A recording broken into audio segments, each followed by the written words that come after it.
Assalamualaikum, salam sehati sejiwa. Saya Kamal Firmansyah. Dan saya Hazel Desmond. Bertemu dalam Nasional 8 edisi 3 September. Berikut tumpuan utama malam ini. Bot karam di Sabak Benam, 14 warga Indonesia lemas.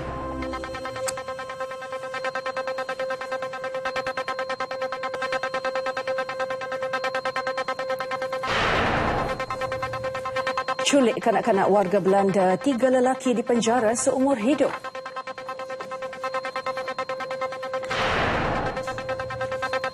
Ekonomi Malaysia kini lebih kukuh tangani cabaran.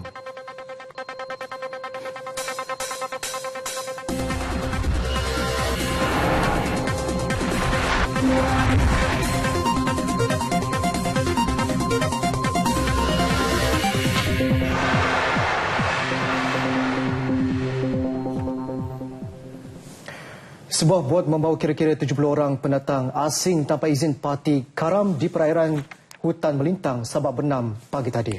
14 mangsa kesemuanya warga Indonesia ditemui mati lemas manakala 15 lagi terselamat. Dipercayai sebuah bot pom-pom dengan muatan lebih 70 orang warga asing. Menurut Ketua Penguatkuasa Maritim Daerah Klang, Laksamana 1 Maritim Muhammad Alias Hamdan, bot pom-pom berukuran 40 kaki itu dipercayai dalam perjalanan dari Kuala Sungai Bernam menuju ke Tanjung Balai.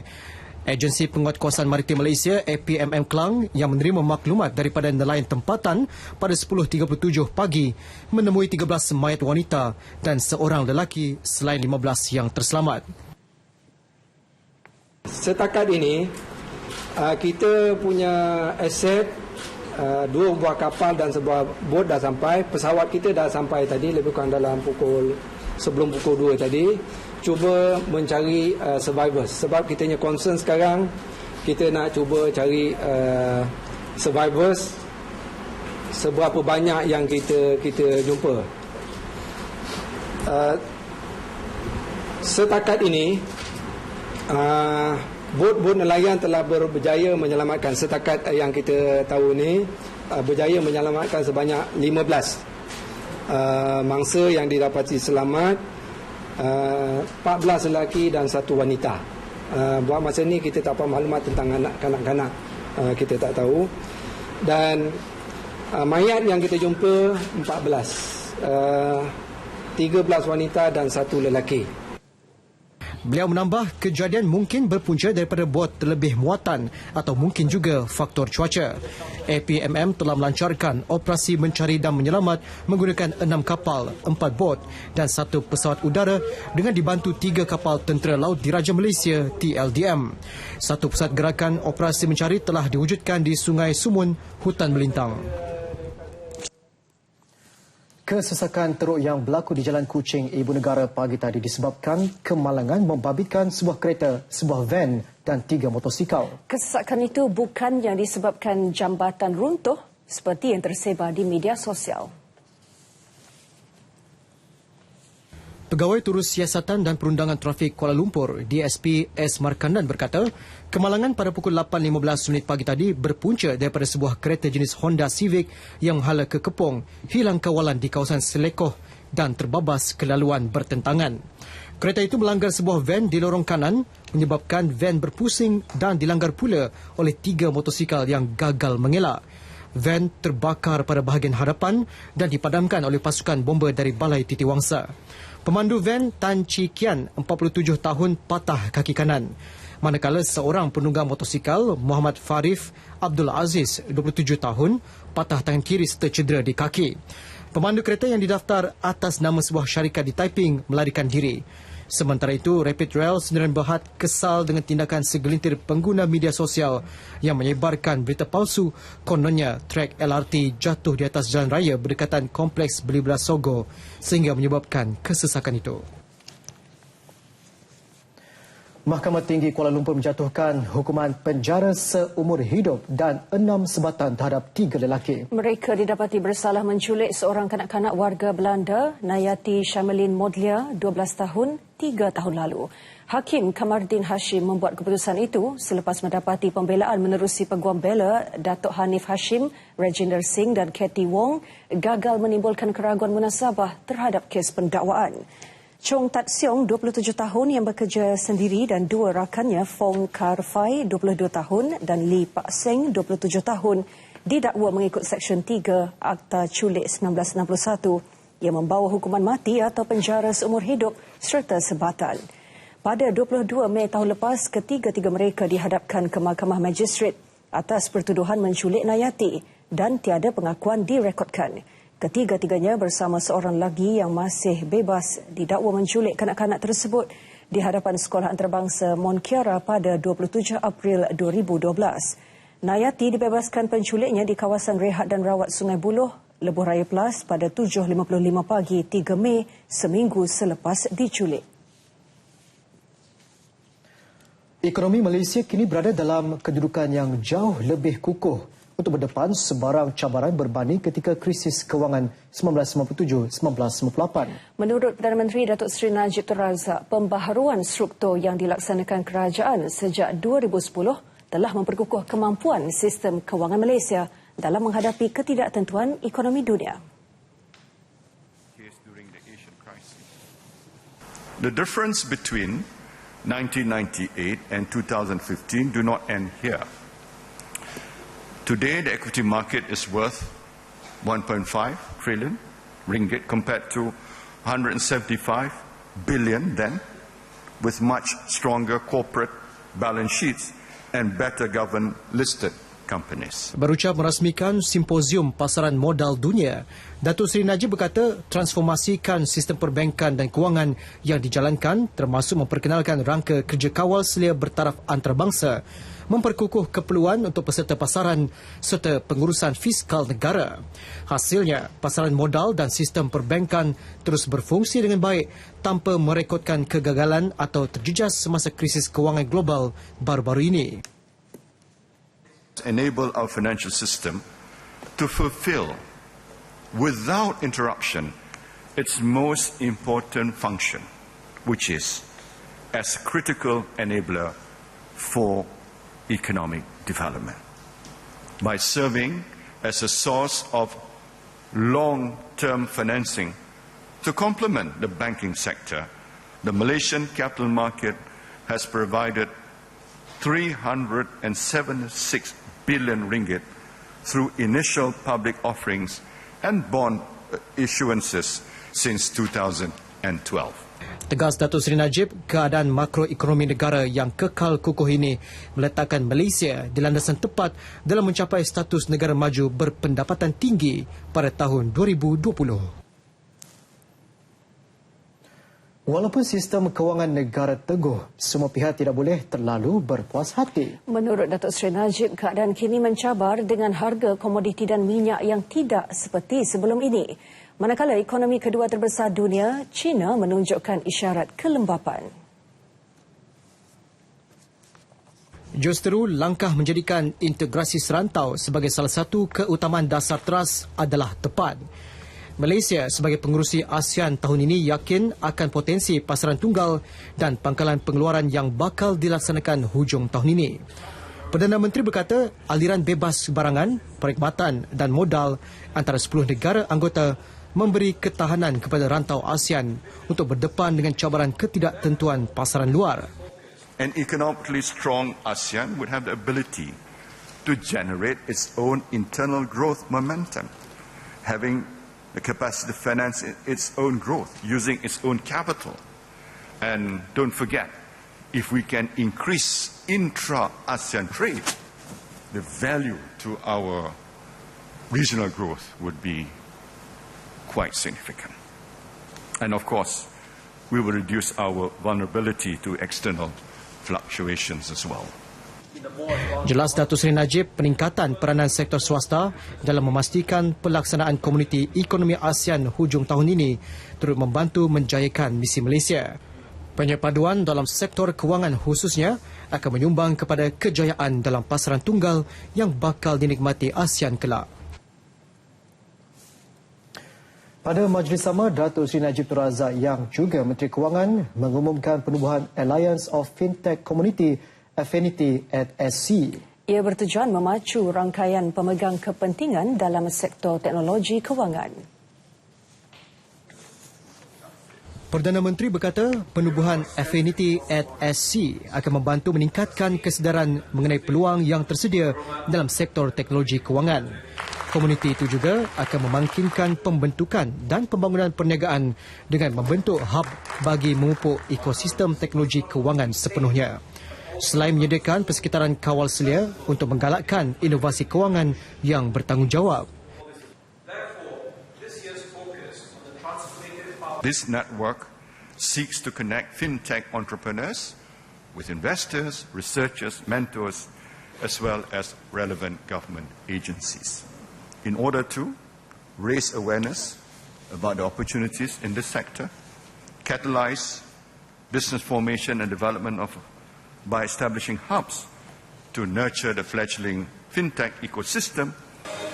Suruhanjaya Security SC telah mengenal pasti sektor berpotensi tinggi baharu yang merangkumi teknologi kewangan termasuk perisian dagangan dan data pasaran. Teknologi lain yang termasuk dalam teknologi kewangan ialah teknologi pertukaran, analisis, pengkomputeran awan, perangkaian kelajuan tinggi dan teknologi mudah alih. Tiada satu pun akaun bank milik One Malaysia Development Berhad OneMDB dibekukan. Pengesahan dibuat syarikat pelaburan strategik itu sebagai respons kepada laporan media baru-baru ini yang menyatakan akaun-akaun bank milik OneMDB dibekukan. Pembekuan itu dikatakan dibuat berikutan siasatan yang sedang dijalankan oleh pihak berkuasa Switzerland ke atas syarikat pelaburan milik kerajaan itu. OneMDB berkata pihaknya kini dalam proses memupuk kefahaman yang lebih baik dalam siasatan yang sedang dijalankan di Switzerland supaya syarikat dapat memberi kerjasama sepenuhnya.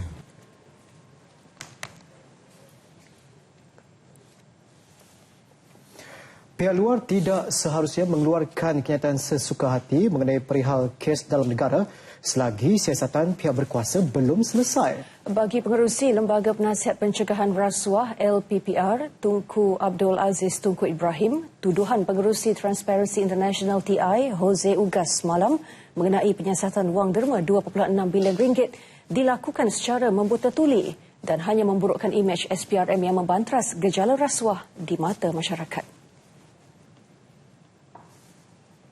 Pengerusi TI itu semalam menuduh kerajaan Malaysia tidak mempunyai kredibiliti untuk memberi kenyataan berkaitan isu anti rasuah. Tetapi perkara ini masih orang kata under investigation. Jadi kita tak bolehlah sebelum dah siap investigation ini kita nak tuduh. Ya, kita nak tuduh. Ini tak betul. Ini ini orang kata dalam filosofi Transparency International saya tahu kerana saya banyak tahun dulu jadi Vice Chairman of Transparency International seluruh dunia. Saya tahu the principle that they adopted masa dulu ialah kita jangan nak tuduh orang itu makan duit, rasuah. Tunku Abdul Aziz pada masa sama menasihatkan rakyat supaya tidak sewenang-wenangnya menyebarkan persepsi negatif berkenaan isu kepada orang luar kerana ia hanya akan memburukkan lagi keadaan dan mengganggu proses siasatan.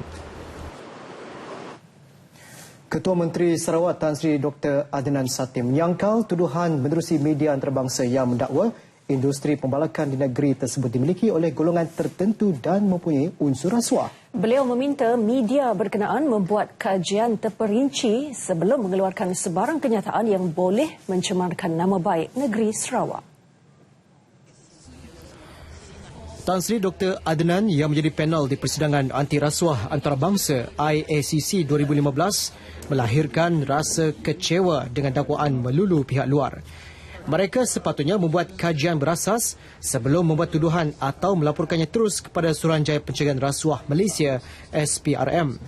Pihak yang mendakwa juga diminta tampil dengan bukti kukuh yang mendakwa industri pembalakan di Sarawak mempunyai unsur rasuah sepanjang pentadbirannya sebagai Ketua Menteri Sarawak. If you want to, you say this, I say that, you say this, I say that, there's no end. Why don't we just, you come over to Sarawak, we'll show you the map, we'll show you the information, and we'll discuss them there. Your accusations, are they true, or are they confirmed, or not? It's not enough to say that this, that, and the other. Tan Sri Dr. Adnan juga menjelaskan Sarawak kini menuju ke arah negeri bebas rasuah di bawah pentadbirannya supaya pembangunan dapat dikecapi bersama rakyat.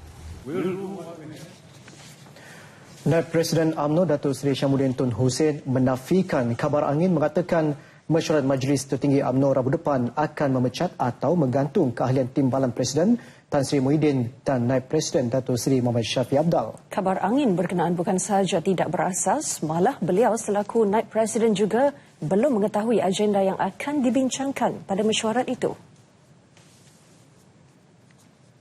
Itu untuk kita bincangkan dalam mesyuarat MT, tak semestinya benda-benda berbangkit pun.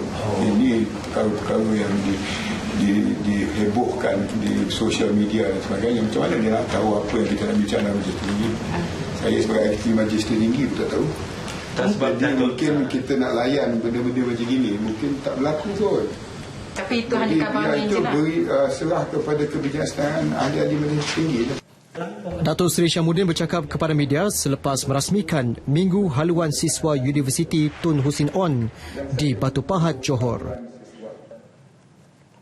Tanggungjawab dalam memastikan keamanan dan kesejahteraan negara tidak hanya digalas para pemimpin sahaja. Malah amanah itu perlu dipikul bersama oleh isteri wakil-wakil rakyat agar kesejahteraan yang dibina selama ini terus dipelihara dan diwariskan kepada generasi akan datang. Isteri Perdana Menteri Datin Seri Rosmah Mansur menyeru isteri para pemimpin agar dapat bersama-sama menangkis tomahan fitnah serta kebencian yang dicipta pihak tidak bertanggungjawab. Beliau yang juga Yang di-Pertua Badan Amal dan Kebajikan Tenaga Isteri Menteri dan Timbalan Menteri Bakti berkata, kini bukan masanya untuk berpecah belah, sebaliknya harus bersatu untuk menempuh dugaan. Kita jauhkanlah sikap seperti Enau dalam berluka yang hanya melepaskan pucuk masing-masing. Amalan mementingkan diri sendiri ini dan budaya fitnah tanpa memikirkan sensitiviti orang lain jelas akan memudaratkan sikap toleransi dan hormat menghormati di dalam kalangan rakyat yang hidup di bawah satu bumbung negara Malaysia. Pucuk pangkalnya, kini bukanlah masanya untuk kita berpecah belah. Walau apapun dugaan yang merintang, kita tidak boleh berputus asa.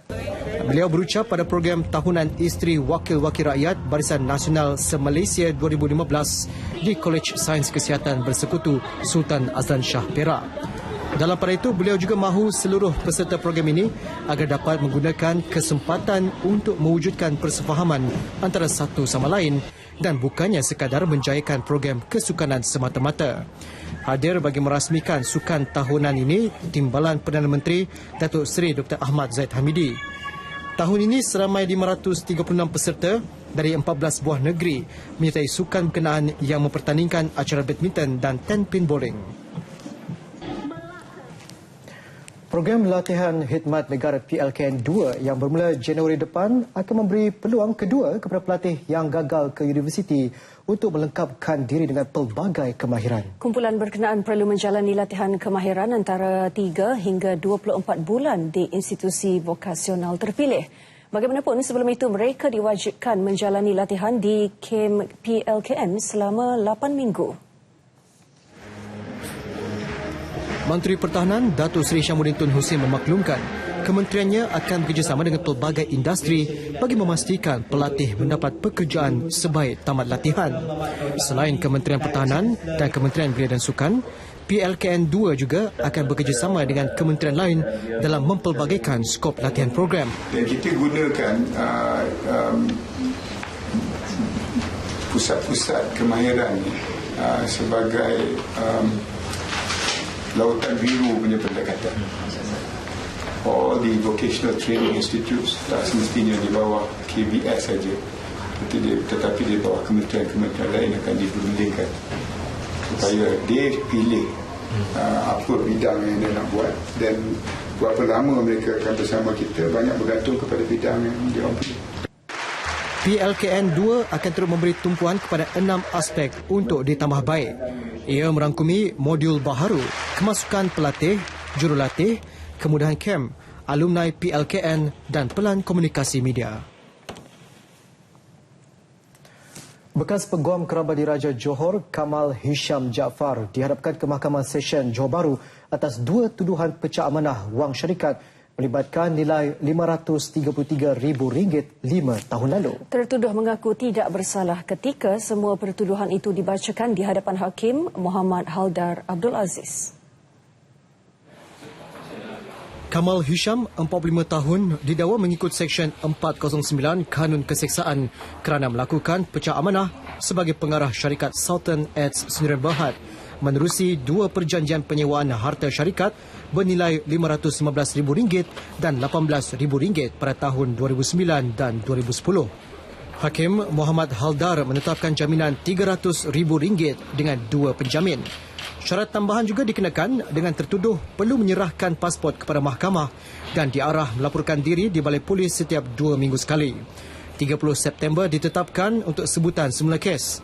Kamal Hisham yang melarikan diri ke Dubai sejak 3 tahun lalu ditahan polis Singapura kira-kira pukul 10 pagi semalam. Dan sebaik dibebaskan, bekas Peguam Diraja Johor itu ditahan semula polis. Menurut Ketua Polis Johor, Datuk Rusli Ahmad, penahanan Kamal Hisham bagi membantu siasatan membabitkan beberapa kes lain yang dikendalikan Ibu Pejabat Polis Kontijen IPK Johor dan Ibu Pejabat Polis Bukit Aman. Terdahulu, wang jaminan RM300,000 bagi membebaskan tertuduh dibayar ahli keluarganya. Ketua Polis Negara Tan Sri Khalid Abu Bakar menyeru semua pihak yang memiliki perniagaan komersial berisiko tinggi, khususnya kedai emas, agar memasang kamera litar tertutup CCTV berdefinisi tinggi. Ini bagi memudahkan polis menjalankan siasatan jika berlaku rompakan. Jelasnya, Polis Diraja Malaysia PDRM terus menyokong usaha yang dilakukan industri keselamatan dalam memacu teknologi yang melibatkan keselamatan negara. Boleh lari daripada teknologi. Suka tak suka, kita kena adopt whatever teknologi yang baru yang berada di pasaran dan kita akan membuat recommendation kepada kerajaan untuk kita membuat perolehan. Apa juga equipment yang berteknologi tinggi yang boleh membantu kita dalam kita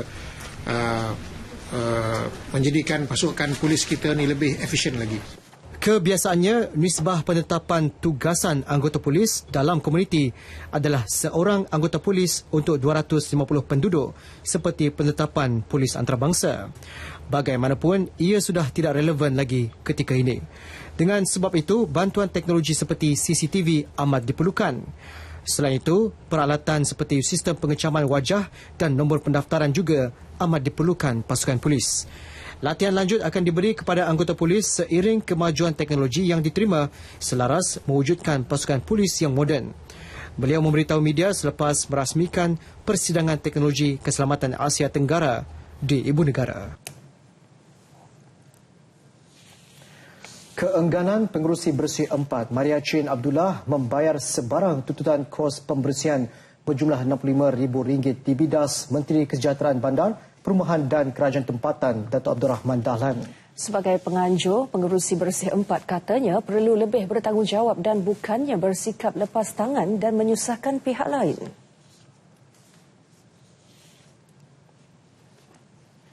Tuntutan itu dibuat berikutan bukti peserta yang mengotorkan lokasi perhimpunan di Ibu Negara sehingga menyebabkan pihak Dewan Bandaraya Kuala Lumpur DBKL membersihkan kawasan berkenaan.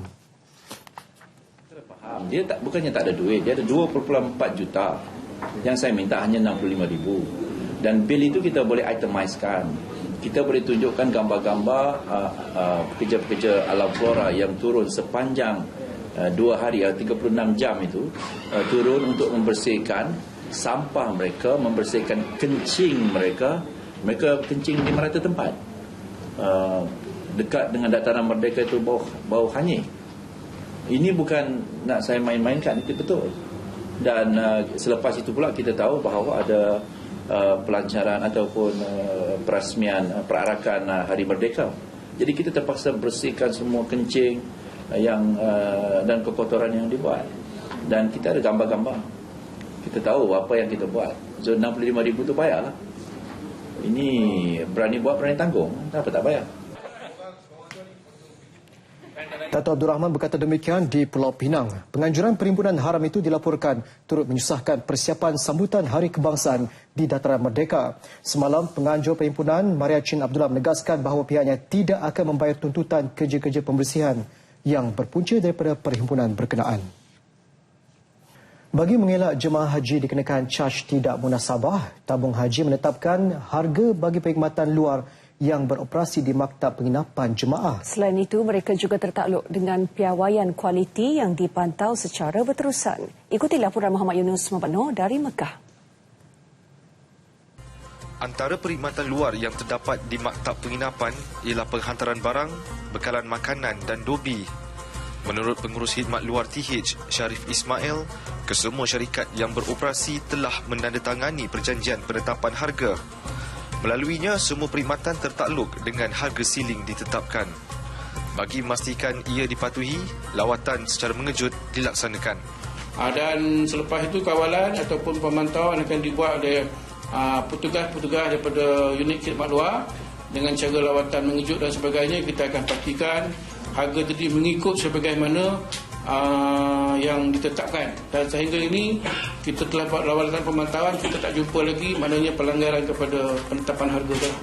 Pihaknya turut menetapkan piawaian kualiti tertentu untuk setiap jenis perkhidmatan. Bagi mengelak persaingan tidak sihat, syarikat yang menjalankan perkhidmatan serupa seperti penghantaran barang ditempatkan di semua 9 bangunan penginapan secara bergilir. Caj yang dikenakan setiap syarikat juga perlu sama. Semua syarikat khidmat luar yang beroperasi di sini tertakluk kepada perjanjian penetapan harga.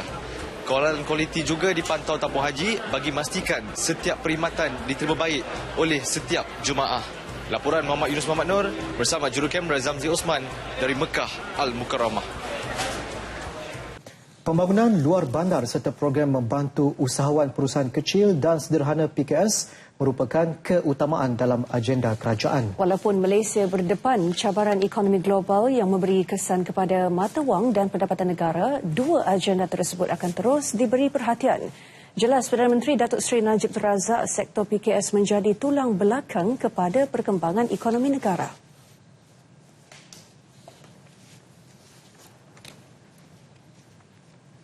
Sumbangan PKS kepada KDNK pada tahun 2014 bernilai 262.9 bilion ringgit dan dijangka akan terus berkembang pada tahun ini dengan anggaran sebanyak 35% sumbangan pada KDNK dan guna tenaga sebanyak 59% dan 19% kepada jumlah ekspor negara.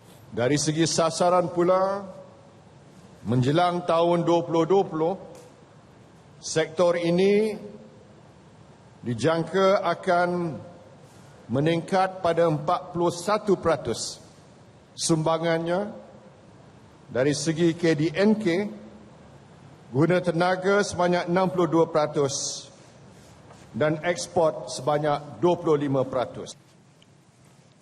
Menurutnya lagi, menjelang 2020, sebanyak 9.5 juta peluang pekerjaan bakal ditawarkan oleh PKS. Datuk Seri Najib menyampaikan ucapan tersebut pada Majlis Perasmian Karnival Usahawan Desa. Karnival Usahawan Desa KUD 2015 menampilkan lebih 700 usahawan mikro dan PKS daripada 6 sektor perniagaan utama lain, iaitu pelancongan desa, kesihatan, herba dan produk organik, kosmetik, aksesori dan hiasan pakaian, kraf tangan serta pertanian dan peternakan. Acara yang bermula semalam akan berlangsung hingga Ahad ini.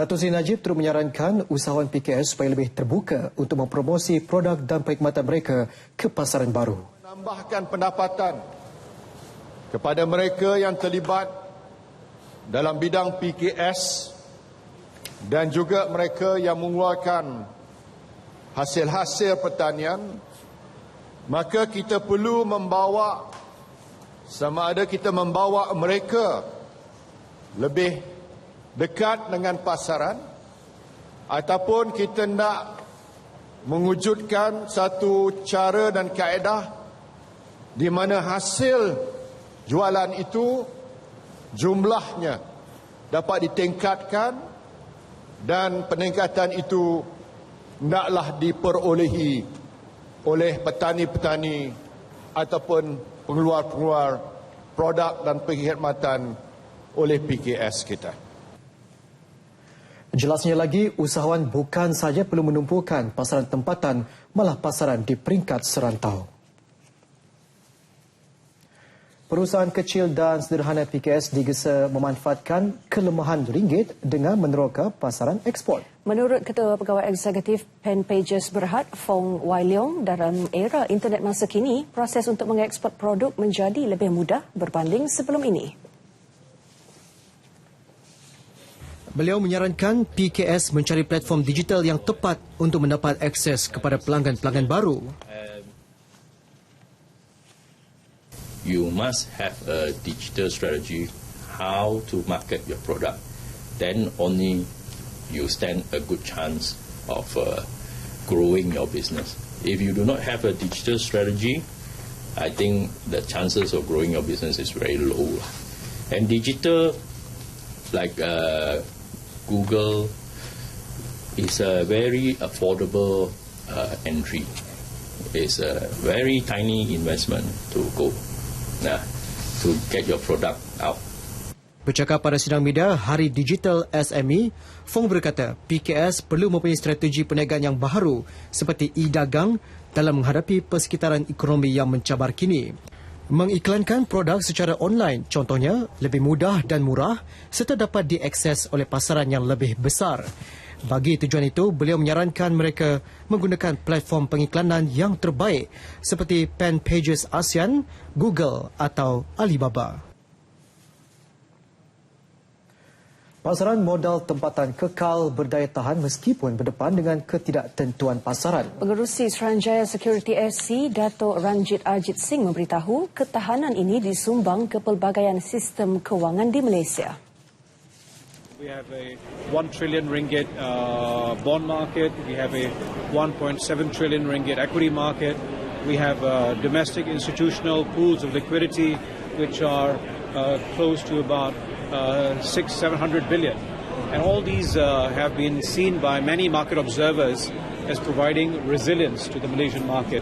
So that allows us to be able to manage the volatility, and at the same time we must continue to pursue growth strategies to grow our market and to encourage more participation. Beliau berkata sejak beberapa tahun kebelakangan ini, pasaran modal dan bond telah menjana modal bernilai kira-kira 90 bilion ringgit. SC menjangkakan penjanaan modal dalam tangan kini bernilai 75 bilion ringgit dengan 70 bilion ringgit daripada pasaran bond, manakala selebihnya pasaran ekuiti. Tegasnya, keyakinan pelabur terhadap Malaysia masih baik dan mereka terus menanam modal dalam dana-dana tempatan yang dilancarkan. Pengurus dana juga kebanyakannya mengiktiraf sistem pasaran modal dan kewangan Malaysia yang kekal kukuh. Kebergantungan kepada hasil komoditi sebagai sumber pendapatan telah mengheret jatuh banyak ekonomi besar dunia. Menambah lagi tekanan apabila mata wang Amerika Syarikat semakin mengukuh menyebabkan banyak negara-negara baru muncul terpaksa berdepan cabaran mengekalkan prospek pertumbuhan. Terbaru, Kanada secara rasminya mengumumkan negara itu berdepan kemelesetan ekonomi setelah merekodkan pertumbuhan negatif untuk 2 suku berturut-turut. Selain itu, China juga menyaksikan kelembapan apabila data indeks pengurus pembelian menunjukkan sektor pembuatan negara itu menguncup pada kadar paling pantas dalam sekurang-kurangnya 3 tahun bulan lalu. Meskipun berhadapan dengan situasi ekonomi luar yang suram, namun pakar ekonomi Dr. Yeh Kim Leng yakin Malaysia masih mampu menampung kelemahan ekspor komoditi dengan ekspor produk-produk perkilangan. We have seen a slowdown in Australia and Brazil has already entered into recession. Largely because they are highly exposed to these commodity prices and the sharp fall in demand. You see. I think in the case of Malaysia, we are quite comfortable that our Malaysian manufactured exports should be able to pick up some of the slack arising from the fall in commodity exports. Tambah Dr. Yeh, penurunan nilai ringgit secara tidak langsung menjadikan sektor perkilangan lebih kompetitif sekaligus bertindak menyerap kejutan global. Melangkah ke hadapan, kitaran harga komoditi dan mata wang dijangka terus menjejaskan prospek pertumbuhan. Namun, Fellow Ekonomi ISIS Firdaus Rosli berpendapat Malaysia mampu berdaya tahan ekoran pelbagai pembaharuan struktur yang dilaksanakan. Kalau kita tengok 1997, 1998, keadaan ekonomi kita masa tu keadaan pasaran perbankan, pasaran modal terlalu fluid, terlalu cair masa tu, dan kita ketatkan sedikit dan ini sedikit sebanyak memberi lebih resilient kepada sektor perbankan dan pasaran modal. 2008 pula kita dapat saksikan, kita dapat lihat bahawa kita terlalu sangat bergantung kepada satu komoditi dan jaringan keselamatan sosial kita terlalu broad dan kita terlalu sangat bergantung kepada subsidi untuk menampung kenaikan harga minyak yang mendadak. Dan dari segi itu juga kita reform kita punya ekonomi supaya tidak terlalu bergantung kepada subsidi dan harga minyak dan bergantung kepada faktor-faktor lain ataupun hasil-hasil lain yang boleh menjadi ekonomi. Dan mungkin pada masa ini juga kerajaan berfikir berpendapat bahawa structural reform adalah penting dan mungkin disebabkan oleh itu juga kerajaan umumkan ada economic committee yang baru diumumkan baru-baru ini. Beliau yakin jawatan kuasa khas ekonomi yang terdiri daripada pakar-pakar dalam industri akan mencari formula terbaik untuk berhadapan cabaran semasa.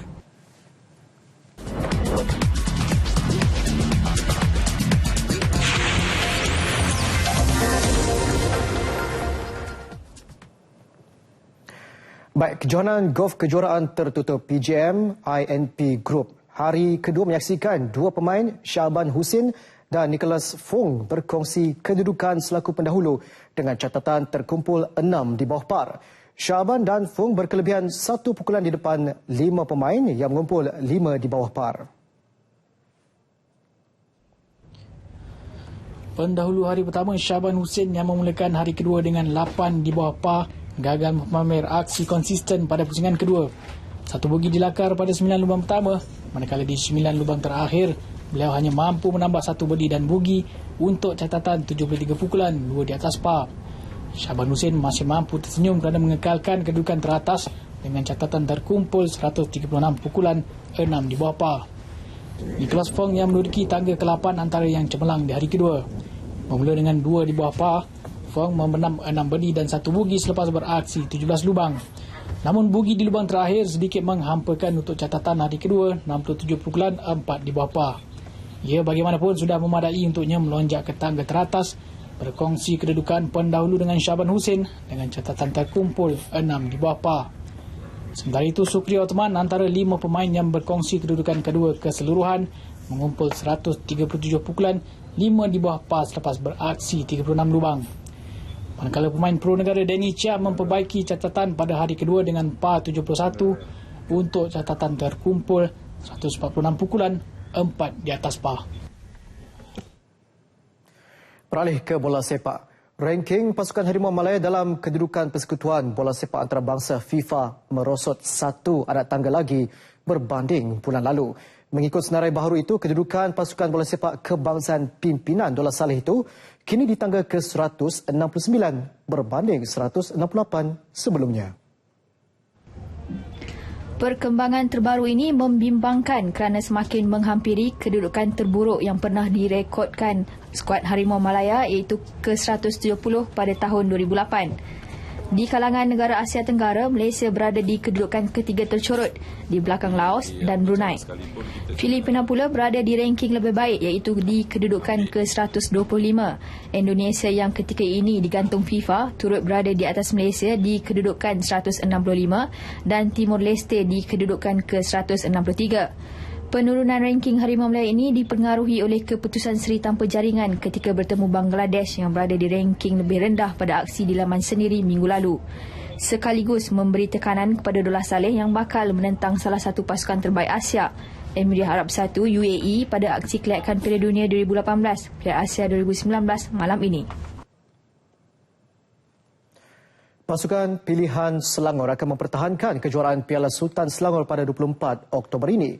Membariskan pasukan terkuatnya, Selangor akan sekali lagi berdepan pasukan pilihan Singapura di Stadium Shah Alam dalam pertembungan dua musuh tradisi yang dijangka sengit itu. Piala Sultan Selangor edisi ke-14 kali ini dijangka lebih sengit apabila kedua-dua pasukan bakal merebut kejuaraan dan ke-8 buat Selangor. Pengurusi penganjur Piala Sultan Selangor 2015, Tan Sri Dato' Abdul Karim Munisa berkata, pelbagai aktiviti turut diadakan pada tamasya itu yang dijadual berlangsung 24 Oktober di Stadium Shah Alam. Ini termasuk tarian aerobik oleh 200 pelajar dari 17 buah sekolah di Selangor, pertunjukan bunga api, cabutan bertuah serta persembahan khas Kalibaska. Ini pertembungan dua gergasi lah. Jadi setakat ini 13 perlawanan telah diadakan. Kita telah memenangi 7 perlawanan berbanding dengan Singapura 5 dan juga 1 joint winners. Beliau berkata demikian pada majlis penyampaian cek sumbangan Piala Sultan Selangor di Shah Alam. Lebih 1.8 juta tajaan melibatkan 13 syarikat diterima untuk penganjuran Piala Sultan Selangor edisi ke-14 ini. Sultan Selangor, Sultan Sharafuddin Idris Shah Al-Haj turut berkenan menghadiri majlis. Untuk rekod, tahun lepas pilihan Selangor menundukkan pasukan pilihan Singapura dengan keputusan 2-1. Bola sepak juara-juara Asia bawah 18 tahun 2015. Selepas 3 perlawanan, France United A terus mengukuhkan kedudukan selaku pendahulu kumpulan A apabila berjaya menewaskan kelab Chonburi FC 2-0. Beraksi di Stadium IPE Chonburi, Thailand, France United A turun bertandang bertemu tuan rumah Chonburi FC. Kedua-dua pasukan mempamerkan permainan seimbang dan kedudukan tanpa jaringan kekal hingga tamat babak pertama. Memasuki babak kedua, France United mula mengubah rentak permainan dan hasilnya berjaya mendahului 1-0 pada minit ke-52 jaringan Muhammad Aib Maulana. Tersentak dengan jaringan itu, Chonburi FC cuba mencari gol penyamaan, namun usaha mereka dikecewakan penjaga gol Ali Akbar. Sebaliknya, France United tenang mengawal permainan dan akhirnya mengesahkan kemenangan dengan jaringan Ronald Santana Rodriguez minit ke-92 masa tambahan. Kemenangan 2-0 ini meletakkan France United A mendahului kumpulan A dengan 7 mata dan Chonburi FC di tangga kedua dengan 4 mata. Sementara itu, Malaysia bakal menjadi tuan rumah berkecuali bagi perlawanan pusingan kelayakan Kejohanan Futsal AFC Uzbekistan 2016 Zon Barat yang akan berlangsung di Stadium Tertutup Nilai Negeri Sembilan dari 1 hingga 3 Oktober depan. Undian yang dijalankan Konfederasi Bola Sepak Asia AFC, Lubnan selaku pilihan ketujuh disenaraikan dalam kumpulan A bersama-sama dengan Arab Saudi, Bahrain dan Jordan. Dalam kumpulan B, Iraq yang juga pilihan ke-9 diundi bersama-sama dengan Qatar dan Emirat Arab Bersatu UAE. Pasukan pilihan untuk pusingan kelayakan tersebut adalah berdasarkan ranking terakhir kedudukan pasukan pada Kejohanan Futsal AFC 2014 di Vietnam. Bagi Zon Barat, 2 pasukan teratas dari setiap kumpulan akan layak ke pusingan akhir Kejohanan Futsal AFC 2016. Sebanyak 26 negara anggota AFC akan bersaing dalam 4 zon iaitu Barat, Tengah, ASEAN dan Timur untuk menentukan 16 pasukan pada pusingan akhir. Jepun, Iran dan Uzbekistan layak secara automatik ke pusingan akhir berdasarkan ranking 3 pasukan terbaik pada edisi 2014. Bagaimanapun, Uzbekistan layak secara automatik selaku tuan rumah pusingan akhir, maka pasukan ranking keempat iaitu Kuwait diberi slot automatik. 5 pasukan terbaik pada pusingan akhir di Uzbekistan akan layak ke Piala Dunia Futsal FIFA 2016 di Colombia. Selepas menghasilkan stem panda Februari lalu, Pos Malaysia Berhad sekali lagi bekerjasama dengan Zoo Negara dengan menghasilkan postkad panda. Ia sempena ulang tahun ke-9 kelahiran pasangan Giant Panda, Sing Sing dan Liang Liang pada 23 Ogos lalu. Majlis perasmian kad poster dirasmikan Sultan Selangor, Sultan Sharafuddin Idris Shah di dataran Dato' Ismail Hudson Zoo Negara petang tadi. Sebanyak 10,000 set kad poster mula dijual di Zoo Negara bermula hari ini, manakala di cawangan-cawangan utama Pos Malaysia bermula 8 September. Langkah ini diharap dapat memberi nilai tambah dalam mempromosi Zoo Negara kepada masyarakat Malaysia dan pelancong asing. Untuk membawa nama Zoo Negara ke mata dunia melalui postcard. Okey, postcard ini juga ada keistimewaannya sebab seperti yang kita tahu, postcard ini adalah lukisan yang dilukis oleh panda master yang berasal daripada China. Okey, so lukisan ni memang kita tahu seperti yang saya dimaklumkan daripada dilukis khas oleh pelukis daripada China, melambangkan hubungan diplomatik antara China dan Malaysia, dan juga langkah baru untuk mempromosikan Zoo Negara. Terdahulu, Sultan Sharafuddin menyempurnakan majlis sambutan hari lahir Zing Zing dan Liang Liang yang ke-9 di Pusat Konservasi Panda Gergasi. Baginda, yang juga penaung Zoo Negara, turut menyampaikan sijil Malaysia Book of Records kek Giant Panda terbesar kepada Persatuan Zoological Malaysia. Projek kek terbesar ini merupakan kerjasama dengan Jabatan Seni Kulinari dan Gastronomi Fakulti Pengurusan Hotel dan Pelancongan Universiti Teknologi Malaysia UiTM Puncak Alam. Kek 3 dimensi terbesar sepanjang 2.3 meter, 1.28 meter lebar dan 0.45 meter tinggi itu berjaya disiapkan dalam tempoh seminggu dengan pembabitan 30 tenaga kerja. Di belakang saya merupakan kek replika Giant Panda terbesar yang diiktiraf oleh Malaysia Book of Records. Jadi dengan pelancaran kad poster dan kek replika terbesar Giant Panda diharapkan dapat meningkatkan nama Malaysia di mata dunia. Jadi jangan lupa dapatkan kad poster anda di Zoo Negara sendiri ataupun di 13 buah cawangan Pos Malaysia. Nur Akmal Muhammad Yusof untuk Berita RTM. Baik, paparan itu menutup Nasional 8 edisi 3 September. Dan ikuti Best 5-10 bersama Syuhaida Arifin selepas ini. Dengan itu, Assalamualaikum. Dan salam sehati sejiwa.